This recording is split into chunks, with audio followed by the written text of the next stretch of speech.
Sebenarnya penyakit yang mengenai seorang anak karena durhaka pada orang tua itu sebenarnya banyak sekali. Dari mulai nanti matanya yang buta, dari nanti yang sesak nafas, dari nanti gagal ginjal, dari jantung, dari gula darahnya tinggi, itu semuanya bisa. Dan semuanya biasanya di bawah usia 45 tahun. Itu dosa kepada orang tua. Itu dosa kepada orang tua. Jadi kebanyakan kalau ibu-ibu di bawah usia 45 tahun sering sakit ini ya, itu kebanyakan pasti berhubungan dengan orang tua. Kalau di atas 45? Kalau di atas 45 rata-rata dengan pasangan. Rata-rata ya, bukan berarti tidak dengan orang tua. Rata-rata. Ya, pantesan kemarin ada yang mata saya jadi kabur ini makanya saya tanya kepada orang tua bagaimana. Itu salah satunya. Itu salah satunya memang. Jadi kalau momennya dosa pada orang tua, kalau seorang itu terkena kanker, itu sangat bahaya. Biasanya kankernya agak sulit diobati. Agak sulit, betul. Apalagi kalau dia marahnya kontinu. Bertahun-tahun itu marahnya kontinu dengan orang tua. Nah ini yang agak sulit diobati oleh teman-teman dokter. Betul. Tapi kalau memang itu kankernya disebabkan karena marahnya dengan pasangannya, dengan suami, atau dengan istrinya, insya Allah kemungkinan besar 50-50, 50%, 50%. Itu dengan suami. Karena memang saya meneliti seperti itu. Kalau dengan orang tua sulit. Apapun kalau dengan orang tua sulit. Dia kena radang otak umurnya berapa? Di bawah 45. Saya hanya lihat orangnya, oh dia emosional, satu lagi, yang kedua adalah dia tidak bisa dinasihati. Orang ini bisa meninggal. Kalau saya melihat bukan, ya ini prediksi aja, tetapi memang kenyataannya seperti itu. Ya. Orang ini kena apa? Kena kanker serviks. Lihat orangnya, orang ini susah dinasihatin. Umurnya masih 30-an. Ini pasti urusannya dengan orang tua. Orang ini nggak akan sembuh diobati. Enggak, nggak bisa. Nggak mau diobatin dimanapun nggak bisa. Kecuali dengan permintaan Kecuali dengan mohon ampunan kepada Allah Ta'ala, tahu kesalahannya di mana, kemudian minta maaf sama orang tuanya setiap hari, setiap saat. Di situ saya bukan bilang di situ ada kesembuhan, tidak. Mudah-mudahan Allah memberikan kesempatan untuk sembuh. Itu saya. Nah ini memang sulit dan menakutkan, tetapi yang menakutkan ini nanti semudah-mudahan bisa menjadikan kita kembali ke jalan Allah. Iya kan? Punya ilmu kebal, itu langsung aja bilang itu musyrik, udah titik. Ya. Musyrik itu kalau besok itu mau meninggal bertaubat nggak diterima tobatnya, banyak ayatnya, baca aja sendiri. Kan gitu aja ya, harus tegas. Ilmu penglaris nggak boleh, itu musyrik. Loh ini kan dari Pak Kiai, nggak sama aja. Emang Pak Kiai bisa memberikan rezeki kepada orang, dilihat aja beliaunya sendiri, mohon maaf ya.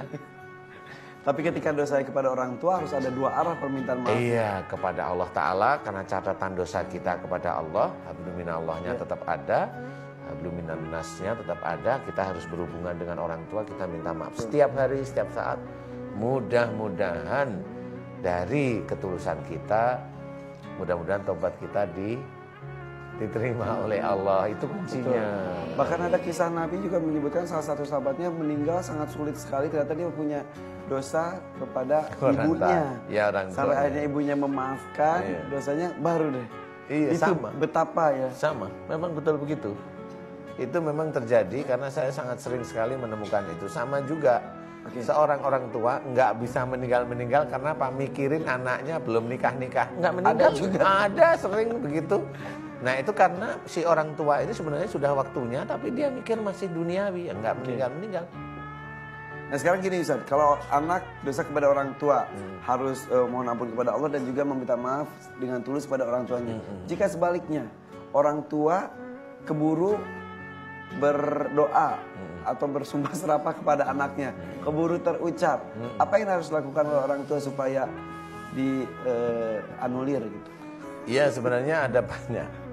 Inilah yang bahayanya mulut kita itu kan di situ ya. Kalau kita menyumpahi sekali dua kali masih ingat ya. Itu sumpah yang tidak boleh. Kalau sumpah tidak boleh itu kita ya satu jelas mohon ampun kepada orang tua. Yang kedua kita harus membayar kifarat.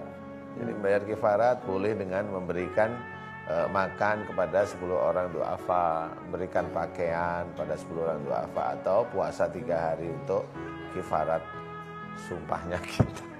Memang itu tidak boleh. Kalau satu lah, kalau kita nyumpahin itu ratusan ribuan, emang ingat ya? Ibu ingat nggak pada waktu kamu nanti jadi bodoh loh kalau begini kan? Iya. Coba saya tanya, emang ingat itu berapa kali? Nah kan, oh iya ya, lupa saya. Nah, berarti harus gimana nih orang tua? ya nggak tahu. Ya makanya Mohon di situ ampun aja ya. Mohon ampun sama Allah Ta'ala. Dan itu harus berani, dia itu berani paling tidak memberikan sedekah. Setiap kali sedekah itu untuk satu sumpah 10 orang. Satu sumpah 10 orang, kasih aja. Itulah beratnya, makanya kita juga tidak boleh begitu. Nah kalau itu harus dijalankan, itulah takwa. Takwa itu harus benar-benar kalau memang salah, mau memohon ampun kepada Allah Ta'ala, itu takwa. Sudah dijelaskan. Wasyari'u ila maghfiratin min rabbikum wa jannatin adwa samawati wal ard wa iddat lil muttaqin. Jadi jelaskan, dan segera kamu mohon ampunan kepada Allah Ta'ala. Dan surga yang seluas langit dan bumi disediakan bagi orang-orang yang takwa. Jadi sebenarnya memohon ampun itu juga termasuk unsur takwa. Kalau orang itu merasa dirinya hebat, dirinya itu pinter, dirinya nggak salah, dia hafiz Quran, oh sama. Nggak ada dalam Quran itu diceritakan seperti itu. Selama dia menjalankan suatu kesalahan, malaikat atid akan mencatat. Betul. Karena pada waktu kita itu diberi ujian oleh Allah Ta'ala dengan sesuatu kelebihan daripada orang lain, itu ujian. Jangan bangga. Itu ujian. Ibu diberi ujian cantik, itu ujian. Ibu diberi suami ganteng, soleh, itu ujian. Ibu diberi suami kaya, itu ujian. Ibu diberi suami itu nggak terlalu kaya, pas-pasan, wajahnya biasa, itu ya ujian. Jadi